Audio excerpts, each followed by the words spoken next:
So everybody's been talking, no, maybe not everybody, but a lot of people have been talking about the LLPAs. And so I've been doing some research. Chad has some knowledge from his prior job. So I just thought it'd be really helpful if we just talked about it. And he's going to answer some of my questions. We'll have some dialogue about that. And we really, really want to hear what you guys think too. So if you have thoughts, if you have questions, if you've heard something different, we definitely want to, please send us messages because we're really interested to hear.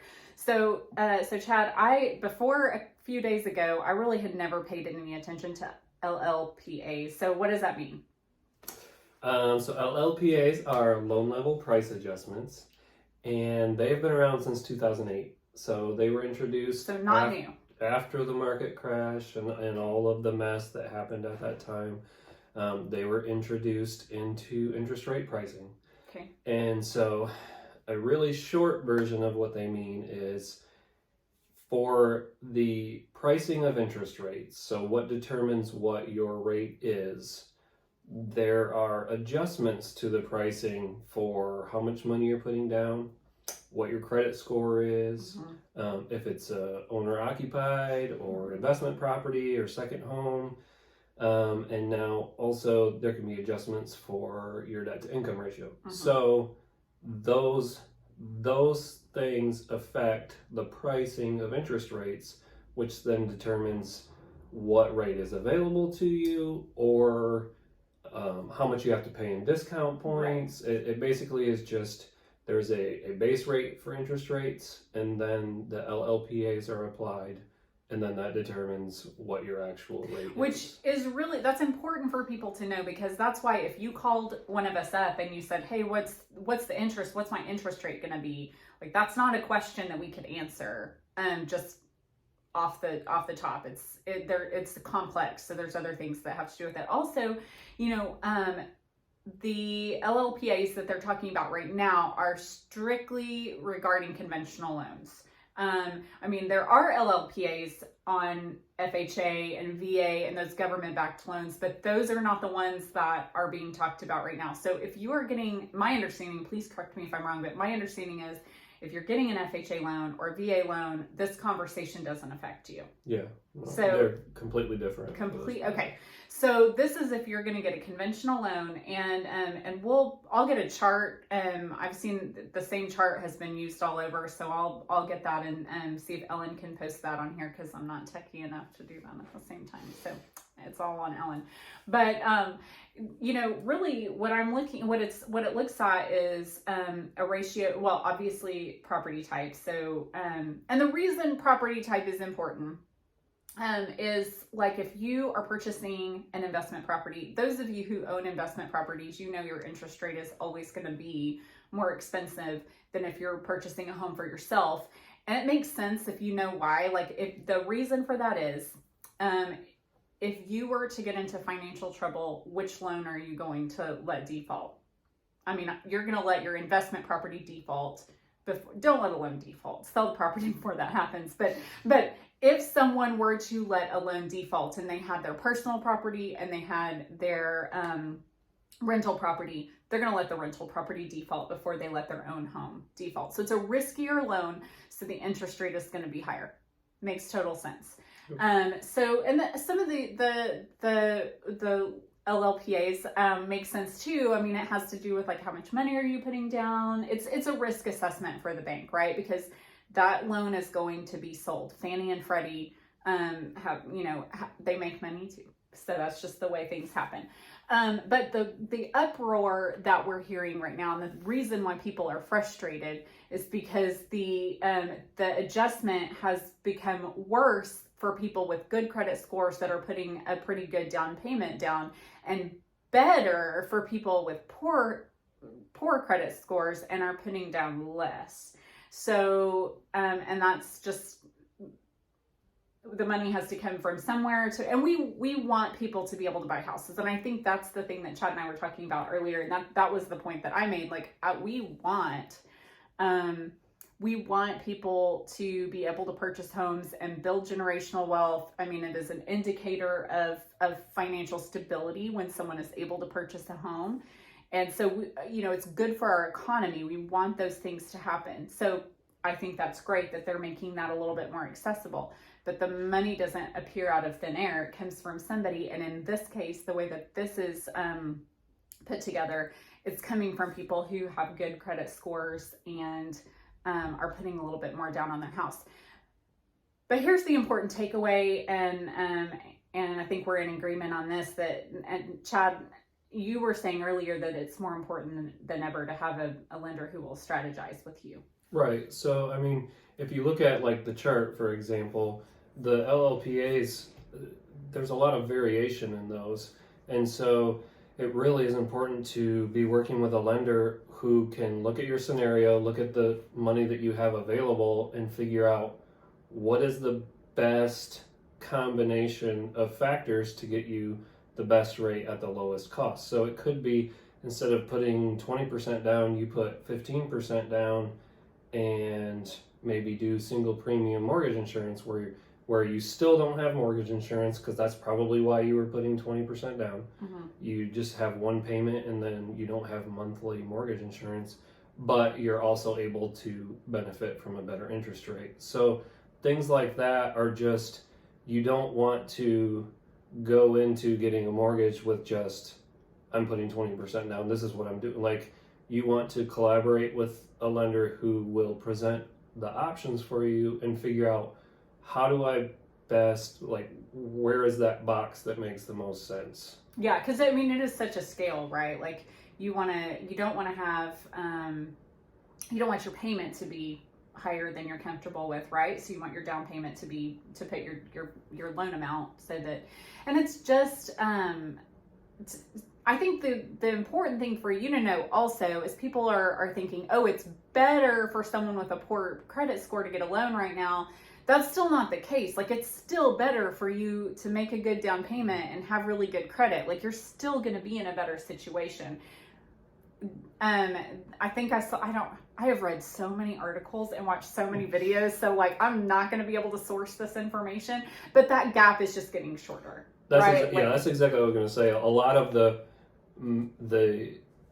posts that I'm seeing that are taking this wrong are saying, well, I'm going to take my credit then so that I can get a better interest rate. Do not do that. That's not the case. That's not, you're still far, far, far better off having that high credit score. It's just, if your pricing was here and a low credit score was here, it's just gotten closer. It's not flip-flopped. It's just now there's not so much separation between the two. Yeah. So, and it's not exciting. We're not excited about it, but it's also, there have been LLPAs since 2008. We just haven't been talking about them. This particular change we were talking about earlier has already been in effect. It's just now these loans are getting delivered on the secondary market. What that means to you is, if you talk to a lender in the last 4 to 6 weeks and they quoted you an interest rate, that didn't change May 1st, because they already factored that change in. Yeah. And so you don't, if you got pre-approved last week, you don't need to call your lender today and say, well, now what's my rate? Because now it's changed. That's not the case. Last week when you got that interest rate, they already were compensating for this. I mean, lenders have known that so it went into effect May 1st, but it went into effect for everything that had been sold. So those loans actually happened, 1 and 2 and 3 months ago. So, like, it's been happening. Lenders have known it's happening. They've already built it in. So it's already been there. It's just hitting the news, and the news likes to say scary things like it's terrible to have good credit. And it's not terrible to have good credit. The other thing that I found that was interesting is that the credit score, I was reading, and have you read that the used to be anything, you didn't get a difference between like 740 or if your credit score was 740 or if it was 800, it was going to be the same. Yep. But now that break is higher, so it's like you have to hit 760, I think, before, or is it higher than that? I don't know if it's 760 or 780. I'd have to look back at the chart. But yeah, it used to be 740 and up. It didn't matter. There was no LLPA for credit score, and now there is. Yeah. And then the So- debt to income ratio didn't used to make a difference, and now it does. And it's all risk assessment. It's all risk assessment. It's all, they're just looking at how secure is this loan. And then of course they're funding so that some of these lower credit score, lower down payment buyers are able to purchase a house. But the thing that I found interesting was, I mean, a lot of our lower credit score and lower down payment buyers are going FHA anyway. So who is this helping? Like, what is that buyer? Right. Who is that buyer? That's true. Yeah, I mean, you don't see a lot of, if somebody has a 640 credit score, the pricing for an interest rate for a conventional loan probably didn't make sense anyway, so that's not even a conversation that they're having. I mean, when I was a loan officer, it almost, if somebody was below like a 680, it almost never made sense to go with a conventional loan just because the rate pricing was going to be so bad. Yeah. So when I'm reading all, it's just really interesting to me. The other thing that I feel like hasn't gotten as much traction as I think it should is the fact that the mortgage insurance has been decreased so much, right? On FHA, yeah, that definitely. I had customers recently actually that were thinking about going conventional, and when they looked at the FHA option, the rate was so much better, and the mortgage insurance was actually less on FHA. Now, it is, if they're, since they were putting 3.5% down, that FHA mortgage insurance is permanent versus conventional. But the fact of the matter is, statistically, like, if they were to be in this house for the 10 years it would have taken for a conventional to lose that mortgage insurance, They'll probably refinance it. They'll either refinance or they'll be selling before they would have got. So, I mean, people say, well, don't go FHA, you'll have mortgage insurance forever. But when was the last time you talked to somebody that had a mortgage for 30 years, the same mortgage? Right. It just is very, especially very rare. FHA, right. Yeah, that makes a lot of sense. So I just got off the phone with a lender, and she, I don't know how this works, but she said that if it were, if your box, like you were saying, falls for you to make a lower down payment, and then after the loan closes, you could pay more and recast so that your payment. Have you looked into that at all? So I mean, you can do that. Like recast typically is more on the side of, like, say you were buying a property and you didn't want to have to sell to buy. Like, you wanted to be able to sell after the fact. And so you were coming into a large amount of money. If you don't recast, if you just put that on your principal, it doesn't change your interest rate. It doesn't change your payment. You're just paying on the principal. But a lot of lenders will allow you to recast, where they basically, it's as if you put that money down at the beginning. And so they redo the terms of your loan to account for that large down payment. So I mean, that's something you might talk to your lender about too. I mean, that's what we're saying is, like, make sure you talk to a lender who is knowledgeable and who is willing and patient to sit down with you and say, if you put down this much, then this. If you put down this much, then this. If we shift this here, then this. Or let's look at this different loan type. I mean, and I also read that it doesn't apply to jumbo loans. So if you would like to buy a really exciting large property, you can call us, and it doesn't apply to you on that too.